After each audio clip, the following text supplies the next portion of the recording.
Hey there YouTube, Mountain Boy here. Today I'm talking about the SOG Diverge XR. This is a new knife from SOG. I would kind of say this is in their kind of lower to mid-tier range. It is made in China.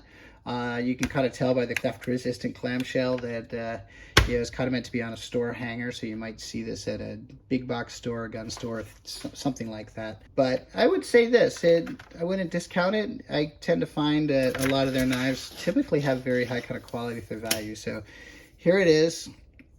You can see here, this is a traditional crossbar flipper.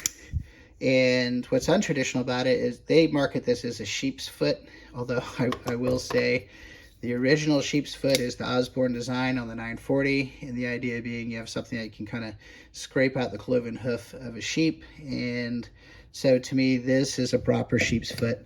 I also say you can kind of look at the form factor of both of these, and you can definitely get to see where the inspiration came from for both of these knives. So I use this as the comparison when talking through it. So first of all, the blade itself, it's a 3-inch blade, so a little shorter than I thought. It's kind of more of a reverse tanto than than a sheep's foot. It is D2 steel, but I wouldn't hold that against it. I have a number of knives in D2, and I find they're a really nice balance between holding an edge and being fairly tough. They sometimes can have some issues maybe with rust, but this has a PVD coating on it, so I think that tends to counteract that. Some of the features on this that are really nice, it has this really nice jimping along the top surface. You can see it kind of fits well in hand. The overall length of it's 7.2 inches, so this handle is 4.2 inches. It has kind of a nice choil. There's actually jimping here and on the flipper tab with it, and then there's also some really nice machining on the release for the crossbar. It's riding on, I'm not sure if you can see this or not, it's riding on bearings versus like in the Osborne where it's phosphor bushings.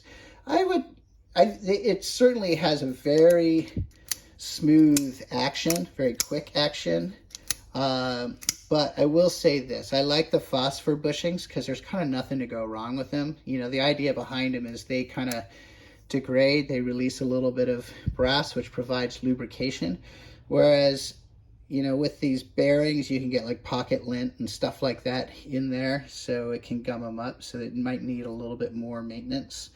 Anodized aluminum scales, really nice. Has these kind of very subtle jimping along here. It provides like nice traction. It fits very well in hand. I'm not expecting this to be like a big work knife. This is probably more opening boxes, maybe a little project here and there. So I'm not so worried about hot spots. But with that said, I will kind of show the comparison with this with the Osborne. The Osborne, what's cool about it is these two pieces of aluminum are machined, titanium backspacer all the way, screwed together. So this is really one contiguous piece of metal all the way around. And with the Diverge, it's a skeleton knife, so you can see flex in there. You can feel it more when you flex the knife. It kind of reminds me of the Benchmade bug out, the way that the whole handle flexes kind of under load. Very deep pocket carry. With this kind of slick aluminum, it just slides in and out of your pocket really, really well. So getting it in and getting it out is very easy. I wish the clip was a little bit more rigid. I kind of find that's a weak point on these. Can't kind of go wrong with the spoon bill there. Let's see. As far as other features on it, it is ambidextrous. Small little torque screws in there, just kind of like most other knives that you need to deal with to switch it out.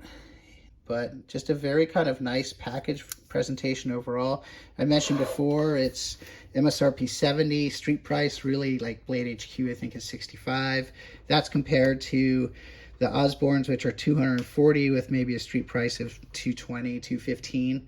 I would kind of say that one of the things that this would be nice for is if you really like this form factor, but you're worried about losing your knife, like I've lost this one at least twice and found it again, that, you know, it's not the end of the world if you lose it. I think it'd definitely be kind of a worthwhile knife to carry. Maybe not a collector's knife or something people go ooh and ah over, but you know, just a great solid knife that feels good in hand and works one-handed. If you have any comments or anything, just go ahead and put them down below, and do me a favor and hit like if you like this video. Thank you very much. Mountain Boy out.